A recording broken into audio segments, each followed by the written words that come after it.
My name is Michael Colbert, and this is the CNL 505 Counseling Disposition Reflection video. First one, read the ASCA ethical standards for school counselors. Name the major sections of the code. First section is the preamble, then the purpose, then responsibility to students, then responsibilities to parents, guardians, school, and self, then school counselor, director, administrators, and supervisors. Next is school counseling practicum, internship site supervisors. Next is maintenance of standards. Next is ethical decision making. And then finally is the glossary. Discuss your personal beliefs regarding the ASCA ethical standards for school counselors and their significance in counseling. I believe that the most important thing in counseling is privacy, being friendly and approachable and genuine. Every student has the right to be accepted for who they are, regardless of any extenuating factors. Students must know that as a counselor, you are a safe place for them to confide in. Your place as a counselor is to do your best every day to support and maintain the mental health of the students, staff, faculty, and the community. Select 3 dispositions you consider to be strengths and explain.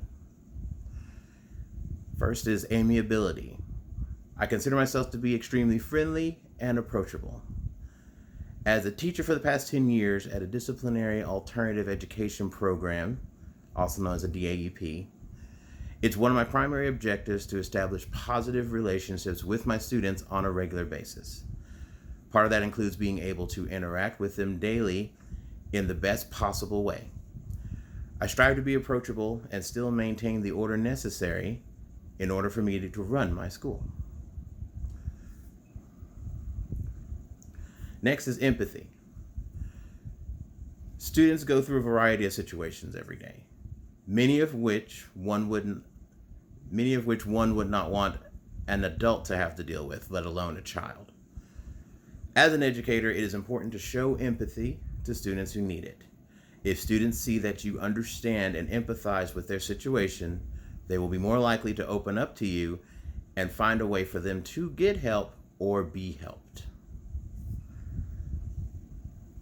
Finally, cultural diversity.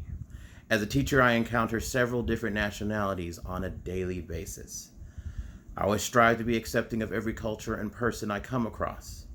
Since I teach in a predominantly Hispanic area, I make sure we observe the holidays celebrated in Mexico on an annual basis, as well as African American observances and even Arabic holidays.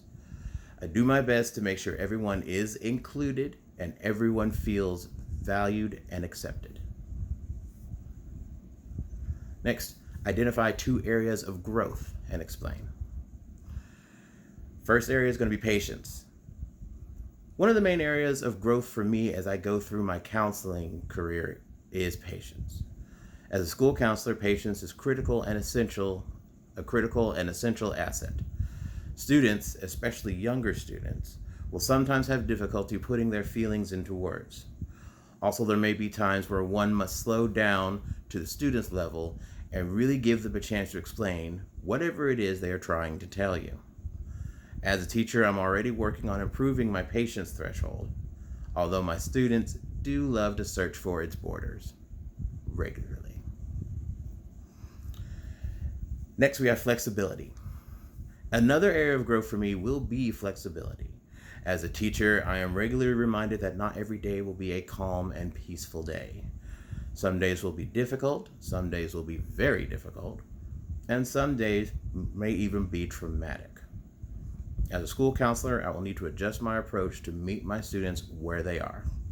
I must understand that it is my job to make sure I am able to give my best to all of my students at all times, regardless of their situation or mine.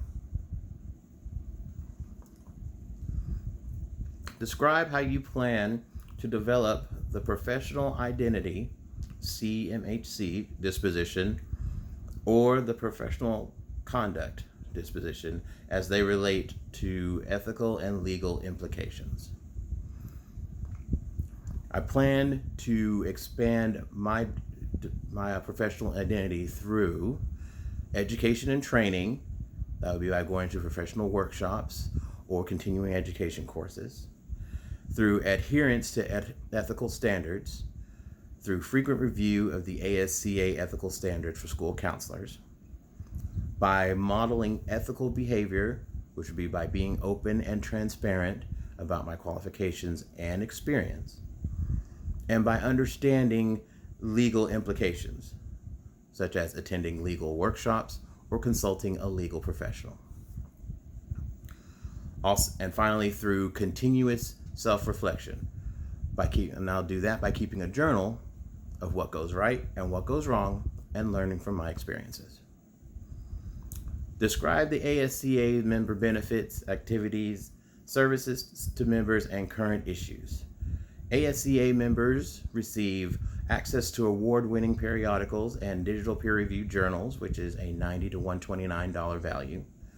Discounted publications, including books targeting school counseling specific areas, professional development participation, including the annual conference, workshop, and webinars, automatic liability insurance coverage up to $1 million, access to affinity groups who are local and specific to an area of interest or identity, the ASCA monthly newsletter, the ability to use the ASCA logo on letterhead and business cards.